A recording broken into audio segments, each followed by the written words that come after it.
Hello students, let's read the question. So the question is, which of the following cell organelles is semi-autonomous? पूछा इनमें से कौन सा cell organelle है जो कि सेमी ऑटोनोमस है। तो यहाँ पे अगर देखा जाए सेमी ऑटोनोमस का मतलब क्या है, ऑटोनोमस मतलब क्या है, खुद ही डिवाइड हो सकता है।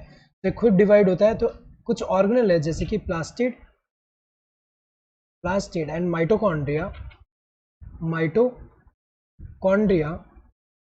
इनकी अगर हम बात करें, प्लास्टिड जो है वो हमें पता है डबल मेम्ब्रेन बाउंड स्ट्रक्चर है, डबल मेम्ब्रेन बाउंड ऑर्गेनल है।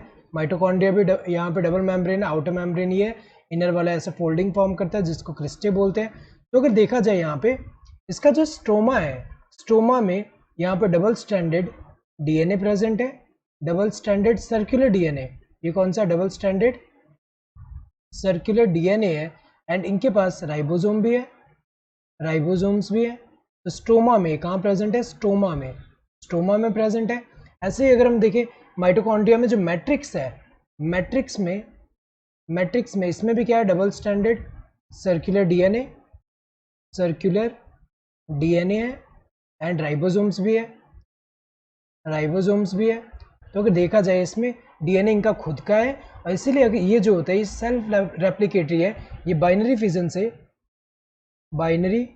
फिजन से खुद डिवाइड हो सकते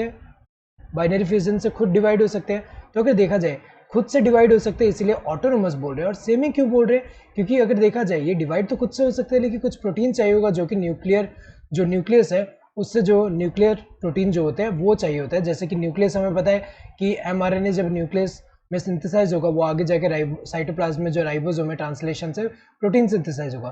तो कुछ प्रोटीन जो है वो बाहर से रिक्वायर्ड होते हैं यहाँ पे, इसीलिए टोटल अगर हम देखें ऑटोनोमस तो है, खुद से डिवाइड हो सकता है, लेकिन यहाँ पे कुछ प्रोटीन्स जो है वो रिक्वायर्ड होंगे वो न्यूक्लियस से जो सिंथेसाइज हो रहे हैं, न्यूक्लियस जो है न्यूक्लियर जो प्रोटीन है, न्यूक्लियर प्रोटीन कह सकते हैं, वो रिक्वायर्ड होते हैं यहाँ पे इनके डिवीजन के लिए। तो अगर देखा जाए यहाँ पे करेक्ट आंसर यहाँ पे कौन सा होगा, यहाँ माइटोकॉन्ड्रिया तो सेमी ऑटोनोमस है ही। क्लोरोप्लास्ट एंड ल्यूकोप्लास्ट दोनों ही क्या है, प्लास्टिड है और दोनों में ही खुद का, तो इन तीनों में क्या है, खुद का डीएनए प्रेजेंट होता है।